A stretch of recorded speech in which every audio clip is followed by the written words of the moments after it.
Hello साथियों, स्वागत है आपका हमारे यूट्यूब चैनल में। आज हम लोग एक नए टॉपिक को, नए सेशन को चालू करेंगे। और जो भी क्लास 10th के विद्यार्थी है और हमारे चैनल पर नए हैं तो चैनल को सब्सक्राइब कीजिएगा और अपने दोस्तों में शेयर कीजिएगा। आज हम किरण पब्लिकेशन का जो बेलन शंकु गोला वाला चैप्टर होता है मेंसुरेशन, उसका ऑब्जेक्टिव क्वेश्चन हम आज डिस्कस करेंगे इस वीडियो में। तो चलिए वीडियो को शुरू करते हैं। देखिए, पहला क्वेश्चन जो आपको बोर्ड स्क्रीन पे दिखाई दे रहा होगा कि आर त्रिज्या वाले गोले का आयतन क्या होता है। तो आर त्रिज्या वाले गोले का आयतन की अगर बात करेगा तो आपको पता होगा इसका। अगर मान लीजिए यहाँ पे क्वेश्चन है ये, तो आर त्रिज्या वाले गोले का आयतन, तो आयतन पूछ रहा है तो आयतन क्या होता है 4/3 पाई आर क्यू। ये इसका सूत्र ही हो जाता है। आप इस तरह के क्वेश्चन बहुत ज़्यादा बार पूछता है। गोला का पूछा हुआ है, अर्धगोला का पूछ सकता है, शंकु का पूछ सकता है। इस तरह के क्वेश्चन पृष्ठ क्षेत्रफल से भी यानी ऑब्जेक्टिव क्वेश्चन पूछे जाते हैं। दूसरा क्वेश्चन है बेलन का वक्र पृष्ठ क्षेत्रफल क्या होता है। तो आप इसको पता ही है, टी से क्या होता है टोटल सरफेस एरिया। तो दूसरा हो जाएगा आपका TSA यानी वक्र पृष्ठ क्षेत्रफल हो जाएगा आपका 2 पाई RH, जो आपको प्रश्न पत्र में दिखाई दे रहा होगा, यानी बोर्ड पे आपको दिखाई दे रहा होगा। अगला क्वेश्चन है दो घनों का आयतन 1:8 है तो कोरों का अनुपात क्या होगा, मतलब भुजाओं का अनुपात पूछा। ये क्वेश्चन काफी इंपॉर्टेंट है। रेशियो का क्वेश्चन बहुत ज्यादा बार पूछा जाता है। तो देखिए 3 नंबर को आप कैसे सॉल्व कीजिएगा।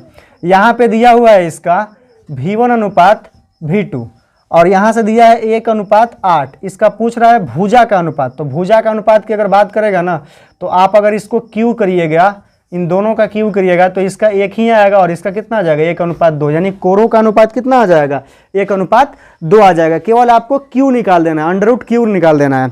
फिर नेक्स्ट क्वेश्चन है 4 नंबर, एक गोले के संपूर्ण पृष्ठ क्षेत्रफल कितना होता है। तो गोला का संपूर्ण पृष्ठ क्षेत्रफल कितना होता है, ऑप्शन के अकॉर्डिंग देखिएगा तो गोला का कितना हो जाएगा आपका, गोला का हो जाएगा 4 पाई R²। गोला का क्या हो जाएगा 4 पाई R², 4 पाई R², जो ऑप्शन नंबर आपका कितना है C है। फिर नेक्स्ट क्वेश्चन है दो बेलन के त्रिज्याओं का अनुपात 2:3 है, ऊंचाई का अनुपात क्या होगा, जो आपको बोर्ड स्क्रीन पे दिखाई भी दे रहा होगा ये प्रश्न। अब यहाँ पे देखिए 5 नंबर प्रश्न को हम यहाँ बता देते हैं। दिया हुआ है त्रिज्या का अनुपात। तो त्रिज्या की अगर बात कर रहा है, यहाँ पे दो बेलन हम बना लेते हैं। दो बेलनों की बात कर रहा है तो देखिए ये यहाँ पे इस तरह का एक बेलन और यहाँ पे ये हो जाएगा आपका दूसरा बेलन, ठीक है। तो अगर पहले बेलन की अगर बात किया जाए तो पहले बेलन के हम क्या लेंगे R1:R2, यानी त्रिज्या का अनुपात की अगर बात कर रहा है तो त्रिज्या का अनुपात कितना दिया है, त्रिज्या का अनुपात दे दिया है 2:3। बहुत ही ईजी है, 2:3। उसके बाद से क्या दे दिया है, इसमें दे दिया आपको ऊंचाई का अनुपात। तो ऊंचाई के अनुपात, ऊंचाई को किससे डिनोट करते हैं H से, H फॉर हाइट होता है। और यहाँ से आपका हो जाएगा H1:H2 और ये हो जाएगा 5:3, यानी 5:3 दे दिया है इसका। और पूछ रहा है आयतन का अनुपात, यानी V1:V2 पूछ रहा है। तो देखिए V1:V2 की अगर बात कर रहा है ना, तो यहाँ से आप केवल फार्मूला लगाइए। अब देखिए V1:V2 की बात कर रहा है तो आप इसको ऐसे भी लिख सकते हैं V1/V2। तो V1 अब है क्या, ये कौन सी आकृति है 3D में, सिलेंडर है, वेलन है। तो वेलन का सूत्र क्या होता है पाई R²H। तो अगर पहले की बात करेंगे तो ये हो जाएगा आपका पाई R1²H1 और दूसरे की बात करेंगे तो हो जाएगा पाई R2²H2। यहाँ से कटने वाला क्या है, जब भी रेशियो का क्वेश्चन दिखाई दे तो आप पहले कटा लीजिए। यहाँ पे देखिए पाई से पाई कैंसिल होने वाला है। अब यहाँ पे मान भर दीजिए। R1 का मान कितना है 2 है तो 2 का स्क्वायर, और H1 का मान कितना है 5 है तो 5 यहाँ पर रख लीजिए। फिर देखिए R2 का मान कितना है, R2 का मान यहाँ पे 3 है तो 3 का स्क्वायर, और H2 का मान कितना हुआ है यहाँ पे 3 है।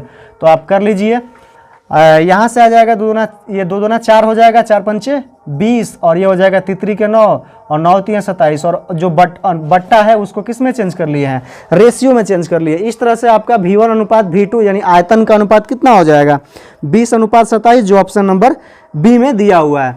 6 नंबर प्रश्न है शंकु का आयतन पूछ रहा है। तो शंकु के आयतन की अगर बात करेंगे तो शंकु का आयतन होता है आपका 1/3 पाई R²H। 7 नंबर प्रश्न आप देख रहे होंगे बोर्ड स्क्रीन पे। 7 नंबर प्रश्न क्या है, अगर आप हमारे चैनल पे नए हैं तो चैनल को सब्सक्राइब कीजिएगा और ऐसे ही यूजफुल वीडियो देखने के लिए। 7 नंबर क्वेश्चन जो कह रहा है कि गोला का वक्र पृष्ठ क्षेत्रफल 144 पाई सेंटीमीटर² है तो उसकी त्रिज्या क्या होगी। तो गोला का वक्र पृष्ठ दे दिया है और रेडियस पूछ रहा है, तो इसमें डरने वाली बात नहीं है।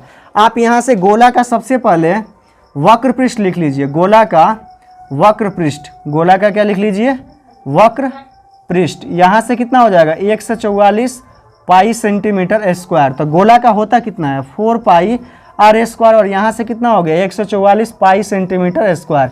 आप यहाँ से पाई डायरेक्टली कैंसिल कर सकते हैं, पाई से पाई क्या हो जाएगा डायरेक्ट कैंसिल हो जाएगा, और यहाँ से बचा क्या 4r स्क्वायर, और यहाँ पे क्या है 144 सेंटीमीटर स्क्वायर। तो r स्क्वायर बराबर यहाँ पे 4 किस रूप में होता है, गुणा के रूप में होता है, और जब भी गुणा उधर जाएगा तो किस में हो जाएगा, बट्टे में हो जाएगा, यानी 144 सेंटीमीटर स्क्वायर अपॉन 4 आप कटाइएगा, तो यहाँ से r स्क्वायर जो हो जाएगा कितना होगा 4 3 12, और फिर ये 24 हो जाएगा ना, तो 4 छक्के 24, 36 सेंटीमीटर स्क्वायर, और इस तरह से r का अंडर रूट कीजिएगा 36 सेंटीमीटर स्क्वायर का, तो कितना आने लगेगा 6 सेंटीमीटर, जो आपको ऑप्शन नंबर 7वां का ऑप्शन नंबर कितना दे ए, यानी 7वां का ऑप्शन नंबर हो जाएगा आपका ए, जो बिल्कुल सही है, 6 सेंटीमीटर इसका आंसर हो जाएगा, बिल्कुल राइट आंसर। 9 नंबर प्रश्न कह रहा है कि ये घन का संपूर्ण पृष्ठ क्षेत्रफल 216 सेंटीमीटर स्क्वायर है, तो इसका आयतन क्या होगा। तो घन का संपूर्ण पृष्ठ क्षेत्रफल दे दिया है, घन का संपूर्ण पृष्ठ क्षेत्रफल, घन का संपूर्ण पृष्ठ क्षेत्रफल, तो घन का संपूर्ण पृष्ठ क्षेत्रफल कितना होता है, घन का संपूर्ण पृष्ठ क्षेत्रफल दे दिया है इसका कितना 216 सेंटीमीटर स्क्वायर, 216 सेंटीमीटर स्क्वायर। क्या पूछ रहा है यहाँ से, आयतन पूछ रहा है। तो घन का संपूर्ण पृष्ठ क्या होता है 6 गुणे कितना होता है भुजा स्क्वायर, और यह है आपका 216 सेंटीमीटर स्क्वायर। ये आप जब तक मेंसुरेशन का आप सूत्र पूरा कंफर्म नहीं कीजिएगा तो क्वेश्चन बनने वाला नहीं है। यहाँ से देखिए केवल भुजा स्क्वायर की अगर हम बात कर दें तो ये हो जाएगा 216, और ये हो जाएगा 6, और जो गुणा में था बट्टे में आ जाएगा, और यहाँ से 36 हो जाएगा, और भुजा का मान यहाँ से स्क्वायर जो है बराबर के उधर जाएगा तो रूट में चेंज हो जाएगा, और 36 का वर्गमूल आपको पता है 6 होता है। और पूछ रहा है इसमें क्या, घन का आयतन पूछ रहा है। क्या पूछ रहा है, घन का आयतन पूछ रहा है, घन का आयतन पूछ रहा है। तो घन का आयतन क्या होता है भुजा क्यू, और आपको पता होना चाहिए इतना, आप 10th में पढ़ रहे हैं, तो 6 का क्यू कितना होता है 216 सेंटीमीटर क्यू हो जाएगा। इस तरह से इसका 9 नंबर का ऑप्शन नंबर हो जाए आपका डी सही हो जाएगा बिल्कुल। उसके बाद हम 10 नंबर क्वेश्चन देखेंगे यहाँ पे।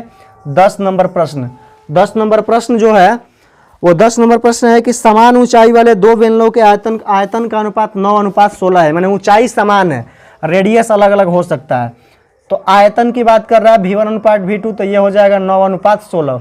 V1/V2 यानी V4 क्या होता है वॉल्यूम यानी आयतन, तो पहला का आयतन है तो V1 और दूसरा का आयतन है तो V2, इन दोनों का अनुपात कितना दिया है 9:16 दिया है।